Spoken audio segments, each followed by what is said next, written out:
I want to be honest with you about something before we get into June. This new series in June.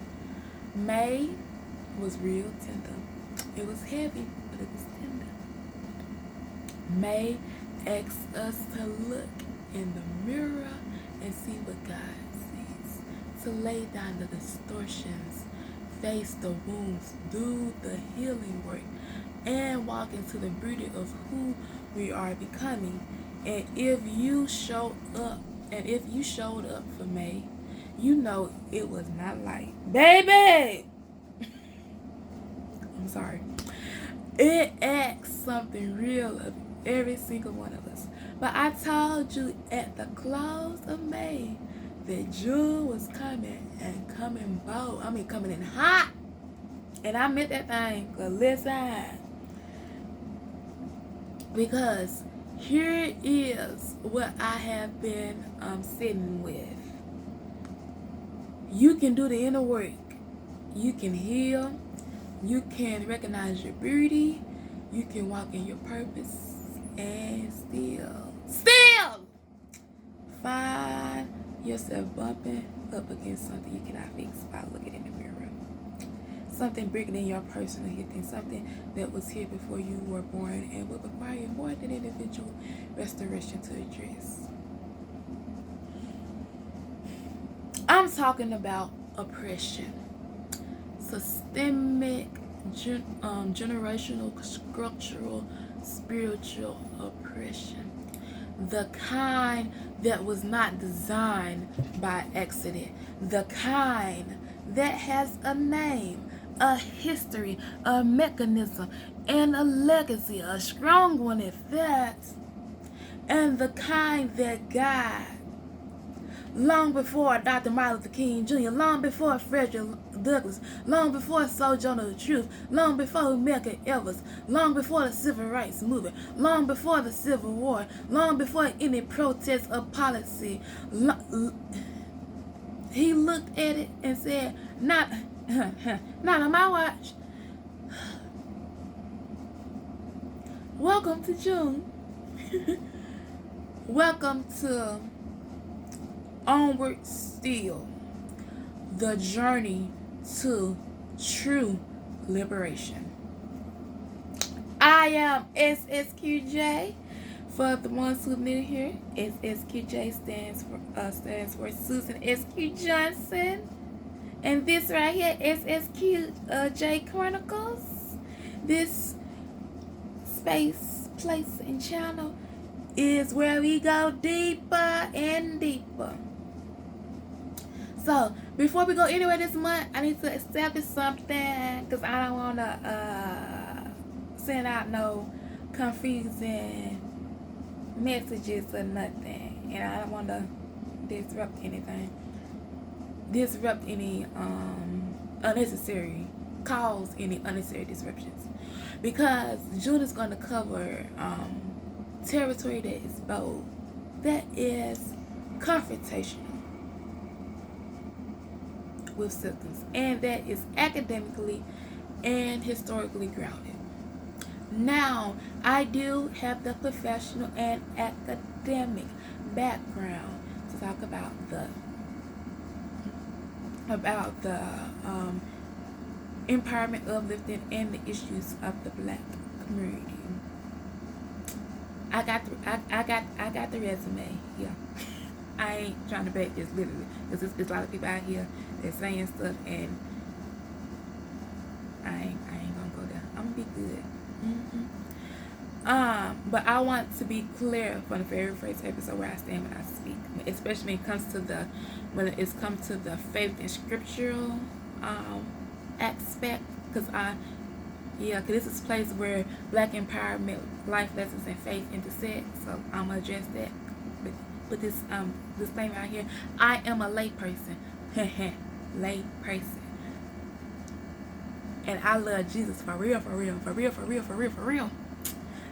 With that said, I ain't no preacher, I ain't no theologian, and I ain't trying to be neither one of them. Okay, but as a devout, I don't know how you say it, Christian I am a contender and defender of the faith. I know and I absolutely, positively love my place as laity. And I respect and honor protocol completely. So I want to make that clear. You know. Want to just make that clear. What I am a black woman who has been studying the Pentateuch, which, if you don't know what that means, it's the first 5 books of the Bible. I mean, doing a deep dive, and some things that has connected to me, or has been revealed to me, or God has been showing me that I ain't never seen before, and I was like, oh my goodness, and so I was like, oh, let me share a little bit what I've been, what the Lord has revealed to me, what I believe the Lord has revealed to me, to help uplift the black community. Yeah, because I'm a intersectionality girly. I can't get it. That's another video for another time. Where was I? So, what I will be sharing with this month, I will not be sharing it as a as Dr. Rose, as a dissection of Dr. or not as an exposition, but as like my personal study, you know, testimony, devotion for God, you know, because it was like, so as a person who opened the text, the Bible, the OT, because I've been very intentional about studying more OT, the Old Testament, and found what God is talking about right now. Because the Old Testament is very relevant even to today. Okay? Because Exodus is not just about ancient history. Exodus is one of the most complete, most detailed, one of the most honest liberation narrative in scripture. And if you are black in America in 2026, 21st century, Exodus is personal. I mean, personal in on a whole different level. I need to start on here because we can't talk about liberation and the book of Exodus without first addressing something that has done an enormous damage to the black community's relationship with the Bible. Let's go back to Genesis before we hit Exodus. Genesis chapter 9, Noah curses Canaan, which is the son of Ham, and that is Noah's son. Alright? To be a servant of servants to his brothers. That is in the text. That is real. Go back and study it, y'all, and fact check me, okay? What is also real is that for centuries, that passage was pulled out of context, weaponized, and used by slave owners, by white supremacist theologians, and by entire denominations to construct what they call a divine justification for the enslavement of African people. The so-called curse of Ham. The theological permission slip for one of the greatest atrocities in human history. I want to say this clearly, that is a lie. A deliberate, calculated, grotesque, distorted, full of distortion, lie, gross. I can't. I know I just did that word. I'm a fool. Dressed up in scripture. That is not what the text says. That is not what the text means. And that is not who God is. And here is what I need you to see. Using scripture to justify oppression is itself one of the faces of oppressions. We're going to dive deep into that a little later on. But just hang with me. It is ideological oppression wearing a collar. It is the most dangerous kind because it goes after the soul. It does not just bind the body. It tries to convince the oppressed that God ordained their chains. Let me speak proper. Their chains. He did not. He never did. And the rest of scripture, starting just a few chapters later, makes that abundantly, unmistakably clear. Because here is what that same Bible, the one they tried to use as a weapon, actually says just a few chapters after Genesis 9. In Genesis chapter 12, God speaks to Abram, later on called Abraham. He says, go to the land I will show you. I will make you a great nation. I will bless you, and you, Lord, and you all, and in you, there we go, all the families of the earth will be blessed. All of them, not some, not the ones who looked a certain way or come from a certain place, but all. Let me put a pin right here and pause a little bit. If I had the time, I would present to you that we as Christians, and explain that we as Christians, we are seed of Abraham, making us being a Christian, us being a disciple, a ambassador of Christ, makes us a seed of Abraham. But I ain't got it. I ain't got the time, because listen, I got a long way to go. And then we come to Genesis chapter 15, and this is the one that stopped me in my tracks when I was studying. God tells Abraham, well, Abram, still Abram is text, because I believe God don't change Abram's name to Abraham until around about Genesis chapter 17, if I'm not mistaken. God tells, so let me be correct, God tells Abram something that should have been devastating, but it's actually one of the most profound demonstrations of God's sovereignty I have ever encountered in scripture. He tells Abram, know this for certain, your descendants will be strangers in the land that is not theirs. They will be enslaved and oppressed for 400 years. But I will judge that nation, and afterward they will come out with great possessions. Y'all see where I'm going? Y'all need me? I'm read again. A little slower.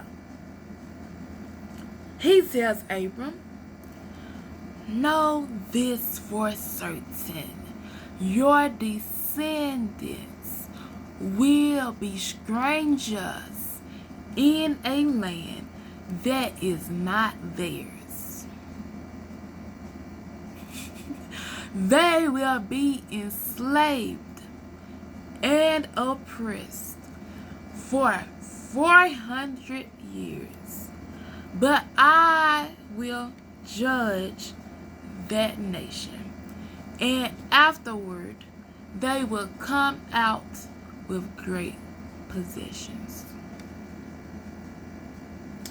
God predicted the bondage and promised the deliverance. God predicted the bondage and promised the deliverance in the same breath. Y'all know when things get good, do you? Before a single Hebrew ever set foot in Egypt, before one brick was laid, before one lash fell, God already knew. God already had an exit strategy. The liberation was promised before the oppression ever began. Okay, I'm getting happy. The promise predates the pain. The exit strategy existed before the entrance into Egypt. That's good to me, y'all. And what that means for us, for every black person watching this video who has ever wondered whether God forgot, whether God was absent, whether God co-signed what was done to our people. Listen to this. He did not forget. He was not absent. Whether God... I'm sorry. He did not forget. He did not... I'm sorry. He did not forget. He was not absent. He was not surprised. And let me tell you this. He didn't co-sign it. He never did. He predicted it. He permitted it within his sovereign plan. And he already had the way out mapped out before it started. Yeah, you ever heard of he knew the ending before the beginning? Yeah. Okay. That is not a God who abandoned his people. That is a God who holds all of history in his hands and works every single thing, including the worst things, towards a purpose that the oppressor never saw coming. Never saw coming. So, let's get back to Exodus. So we get to Exodus 1. And I need you to read this passage with a fresh eye. So, on y'all time, read this. Because we ain't going to read it right now. I ain't got time. Read that passage with a fresh eye. Because most of us have heard it so many times that we skim past one of the most stunning verses in this entire liberation narrative. Alright?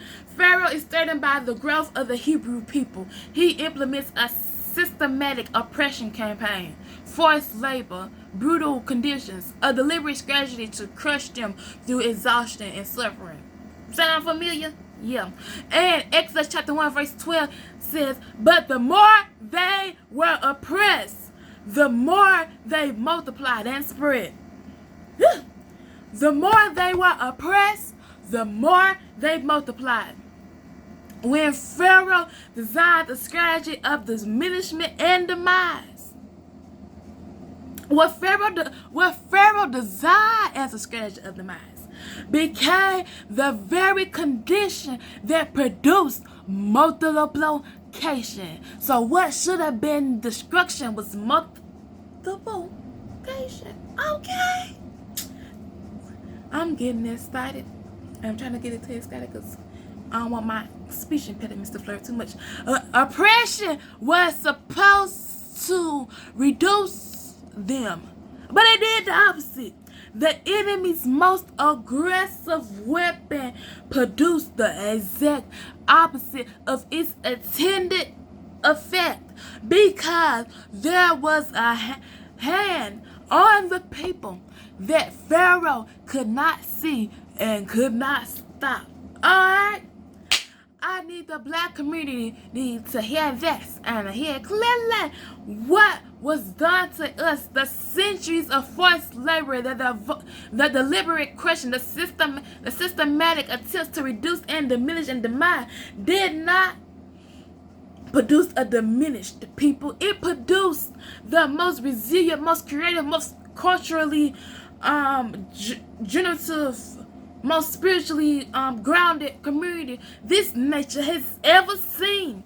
They try to reduce us, but we multiply.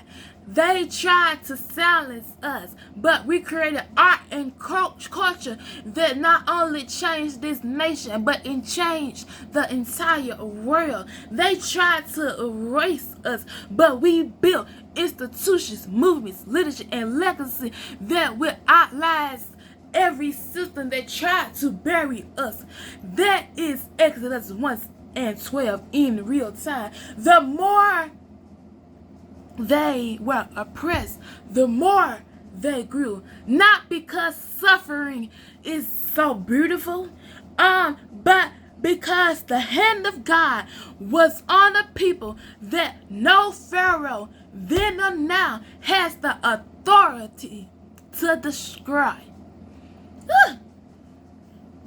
Now, I want to talk about something that does not get nearly enough attention to the liberation narrative of Exodus, and that is the women. We talked about Moses, we talk about Aaron, we talk about the burning bush and the plagues and the part of the Red Sea, and all of that is real, and all of that matters. And trust me, if we have time, we're gonna get into all of that. But before any of that, before Moses ever opened his mouth, before the burning bush, before God gave one instruction, the liberation of the entire people was being midwifed by women. And I think that is intentional. God intention, the intentionality of God, baby. Because we serve it. All right. Let's dive into these women. We got Shiphrah, and Puah. I probably jacked those names out, so I'm gonna spell it. Shiphrah, Shiphrah, and Puah, Puah. Two midwives. Pharaoh calls them in and gives them a direct order. When you deliver Hebrew babies, if it's a boy, kill them. Kill them. And these two women looked at the most powerful man in the known world at the time and said no. Not loudly, not with much, not with a protest march. They just didn't do it, baby. They didn't do it. They ain't do it. Exodus chapter 1 verse 17 says they feared God and did not do what the king of Egypt told them to do. That is civil disobedience. Before it had a name, before Rosa Parks, before Claudette Colvin, before the Syrians, two women decided that their fear of God was greater than their fear of Pharaoh, and they saved a generation. Alright, then we got Jochebed. Just in case I mispronounced that. That's spelled Jochebed. And that is Moses' mother. She hid her son for 3 months. 3 months! Not 1, not 2, but 3 months. In a household under Egyptian surveillance. And when she could no longer hide him, she did the most audacious thing a mother could do. She built a little basket, waterproofed it, laid her baby inside it, and placed it in the Nile River. She trusted God with what she could not protect herself. Woo! That's something that's good to me. That's not passivity. That is the most active, intentional, costly faith I can imagine. She let go so God could take hold. Talk about surrender. Talk about surrender. My goodness. All right, now let's push on. Let's go on.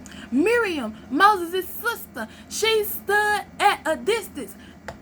She stood at a distance, but she was standing on business while at that distance and watched, not passively, but strategically, tactfully. And when Pharaoh's daughter found the basket, and had compassion on the baby, Marion stepped forward and said, "Shall I go and find a Hebrew woman to nurse the child for you?" And just like that, with the presence of mind and the courage of a girl standing at the edge of the Nile, she negotiated Moses' return to his own mother's arm. Come on now. Miriam read the room. Miriam made the move. And Miriam most certainly, to say the least, understood the assignment. And Moses was raised knowing who he was. Pharaoh's daughter, an Egyptian woman, an unlikely rescuer. She opened the baskets, saw a Hebrew baby crying, and had compassion. She crossed every line of ethnicity, politics, and warrior decree, and pulled a child out the water. Liberation sometimes comes from the most unexpected places, and God will use whoever has compassion to respond to a crying child, regardless of where they come from. Zipporah, guessing, and that spells Zippoah, Moses' wife. There is a strange and difficult passage, complex, shall you say, in Exodus 4, where God confronts Moses on the road, and Zipporah acts quickly and decisively to save his life. The details in this passage of scripture are complex, to say the least. Theologians and Bible scholars, they have wrestled with this particular passage of scripture for some while now. But for the sake of this episode, we got one thing clear. In a moment of crisis, it is Zipporah's, or some people say, I think, Zipporah, or I can't remember the pronunciation. Zipporah's action that protected the man God had called to lead the liberation. If it wasn't for Zipporah, where would Moses be? If it wasn't for all these women, where would Moses be at? 5 women. Before the burning bush, before the plagues, before the Red Sea, the liberation of the Hebrew people was sustained, protected, and advanced by women who moved in faith, courage, wisdom, and compassion in spaces where they had very little formal authority and everything to lose. The power of a woman in the liberation narrative. It's not a footnote. Baby is a foundation. Checkmate. All right. Then we move along, and then we get to the verse that I can't just move past without giving the full weight it deserves. Exodus chapter 2, verse 24. The Hebrew people are in the depths of their suffering. Generations have passed. The groaning has gotten louder. And the text says God heard their groaning, and God remembered his covenant with Abraham, with Isaac, and with Jacob. Talk about a generational covenant. Okay, let me stop. And God saw the people of Israel, and God knew. All right, let me slow down a tad bit, because I'm getting a little bit too excited. God heard, God remembered, God saw, and God knew. He did not forget. He was not late. He was not absent. He was not distracted. He was not unaware. He remembered. And in the economy of God, when he remembers, he moves. Okay? Because we don't serve a passive God. We serve an active God. Oh, okay. Let me not go into that. I need somebody who has been in a season of suffering, a season of groaning, a season where heaven has felt quiet and the weight has felt too heavy. I need you to hear this. The silence is not abandonment. The waiting is not forgetting.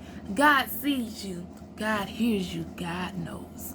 And when God remembers, hey, somebody say, and when God remembers, his covenant, I'm combining covenant and government. Lord help me.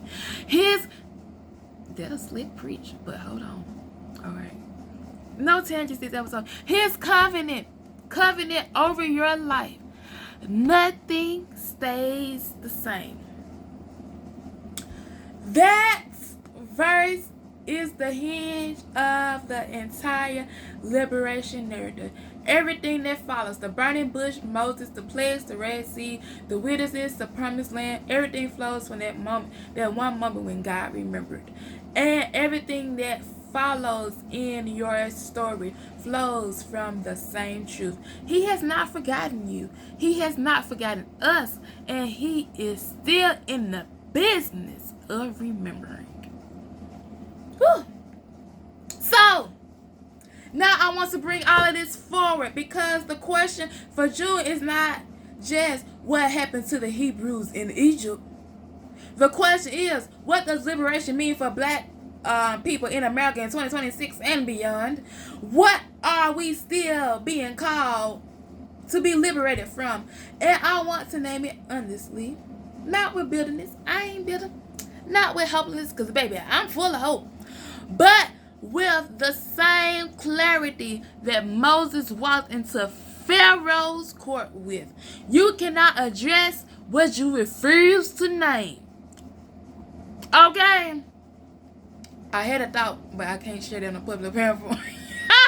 We are being liberated from systems that were built to exploit. Pharaoh needed the labor.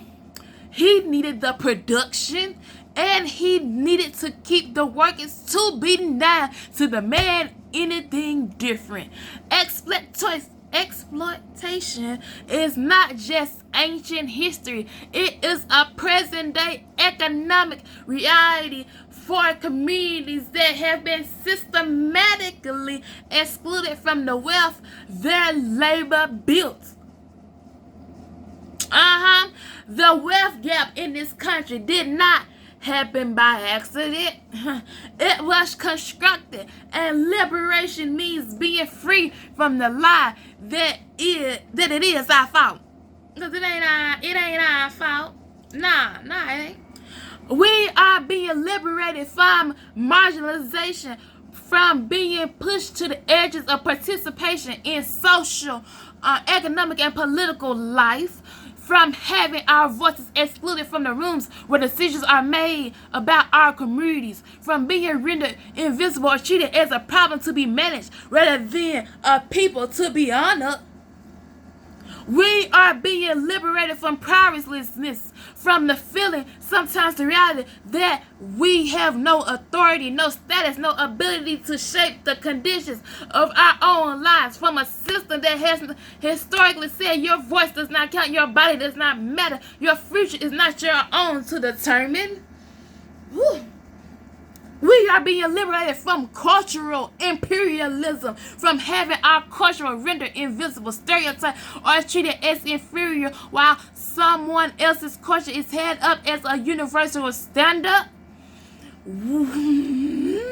From having our beauty, our languages, our traditions, our way of knowing dismissed, even as they are simultaneously appropriated. From the constant message that to be acceptable, we must become something other than what God has made us to be. We are being liberated from violence, from physical, psychological, social violence that has been a reality of black life in this country since its founding. From the fear, from the grief, from the wave of knowing that your body in public in public space carries a risk that other bodies do not carry. And underneath all of it, feeding all of it, is an ideology, a set of beliefs and narratives that were constructed to make all of this seem natural, inevitable, even God ordained. We already talked about what they did with Genesis 9, but the ideology runs deeper than one misused scripture.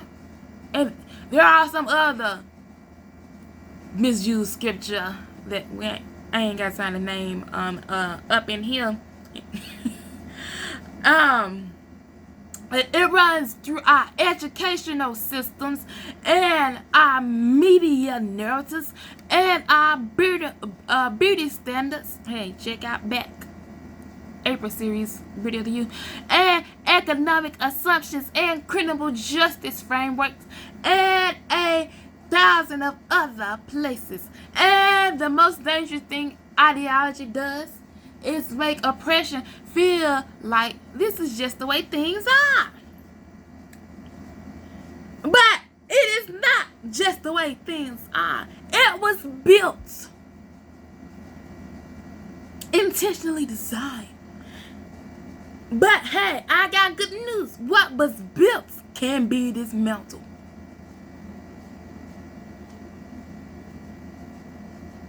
Can't say what I want to say right here on a public platform, but you know, God be with me. Piece by piece, with intention and understanding, so it can no longer function as designed. Come on here. I want to close this first week by anchoring everything we have covered in the character of God, because that is what liberation begins and ends with. Alright, before Moses, before the plagues, before any human strategy or movement or act of resistance, God looked at an oppressed people and said, I have seen the affliction of my people. I have heard their cry. I know their sufferings, and I have come to deliver them. I have come to deliver them. God did not send a memo. He did not send an issue. He did not issue a policy statement. He came down. He entered the situation. He got involved. He sent the deliverer. Moses is a deliverer. Jesus is the deliverer. Okay, I had to let that slide. That was mine. He confronted the system directly. He did not look away from the suffering and called it complicated. He called it oppression, and he called it unacceptable. And he moved. And I don't know why I said it like that.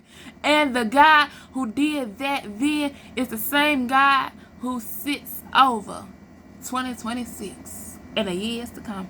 The same God who looked at Pharaoh's Egypt and said, not on my watch, is the same God who looks at every system, every structure, every ideology that was built to diminish his image barriers, and says the same thing, not on my watch. Liberation is not a political agenda. Liberation is the character of God made visible in history. And we are not the first people he has moved on behalf. Before. We are the continuation of a story that started long before us, and will not end until every chain, visible and invisible, external and internal, has been not just broken but destroyed. Breaking implies the possibility of repair. Destroying is beyond repair. Yeah. God is not in the business of breaking chain. He's in the business of destroying them. And he always finishes what he starts. Alright? We done made it to the end, y'all. Here is the reflection prompt for week 1 of Onward Still. What is one form of oppression? Systemic, internal, ideological, or spiritual that you have been told is just the way things are? And what would change if you believe that God looked at the end and said, not on my watch? I'm going to say it again. What is one form of oppression? Systemic, internal, ideological, or spiritual that you have been told is just the way things are? And what would change if you believe that God looked at it and said, not on my watch? Write it down, sit with it, bring it to God, because the first step towards liberation is naming what we need to be free from. And you just took it, baby. I'm so proud of you. Ooh, my southern stuff is coming out. Not me saying calling y'all, baby. But that's alright. June is just getting started, y'all. It's just getting started. I know I'm coming in hot, heavy. This is heavy. We have 3 more weeks ahead of us, and every single one of them is going deeper. Next week, we're going to talk about what it actually looks like to take the first bold steps towards freedom. Because leaving Egypt is one thing, but deciding to go is another. Y'all ain't ready. Y'all ain't ready. And addressing the authority you need before you take the first step is everything. Stay tuned, stay close, stay present. And if this week's episode moved something in you, like, share, comment, and subscribe. Subscribe to my channel. Subscribe to my channel. I ain't got no chill. Because liberation was never meant to be experienced. It was a community. It was always a community journey. Onward still. And this has been another SSQJ Chronicle.